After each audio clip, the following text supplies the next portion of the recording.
Donc, l'insuffisance rénale aiguë est une pathologie grave qui augmente la durée de séjour des patients, qui augmente la mortalité également des patients. Et donc on a deux problématiques par rapport à ça. Tout d'abord, le diagnostic d'insuffisance rénale aiguë est souvent retardé par rapport à l'apparition de l'agression rénale. Et deuxièmement, on n'a pas de traitement spécifique pour ça. Donc il y a un intérêt à avoir un outil de diagnostic précoce et de prévention de l'insuffisance rénale aiguë. Commencé à travailler d'abord sur un biomarqueur numérique sur le sepsis et on s'est rendu compte qu'un certain nombre de faux positifs identifiaient des insuffisances rénales aiguës précocement.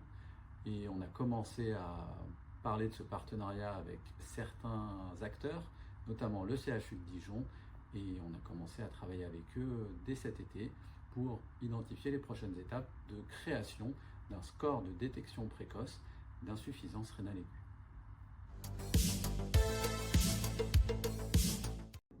Ce qui nous a convaincus, c'est l'utilisation qui pourra être faite en pratique clinique de l'Acquis-Score. En effet, l'insuffisance rénale aiguë est une pathologie dont l'incidence augmente constamment. Donc on a pensé que c'était une utilisation pertinente de l'intelligence artificielle au quotidien. Aujourd'hui, nous avons signé un contrat de partenariat de recherche avec le CHU de Dijon. Nous avons commencé à réaliser l'intégration de nos modules avec les données de l'hôpital.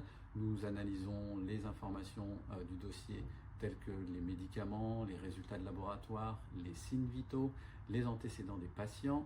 Avec toutes ces informations, nous construisons notre biomarqueur de détection précoce de l'insuffisance rénale aiguë avec l'établissement. L'objectif, c'est la mise à disposition de ce modèle d'IA prédictif avant l'été 2026. Dans le cadre d'une étude rétrospective, nous souhaitons avec le CHU de Dijon démontrer les performances prédictives.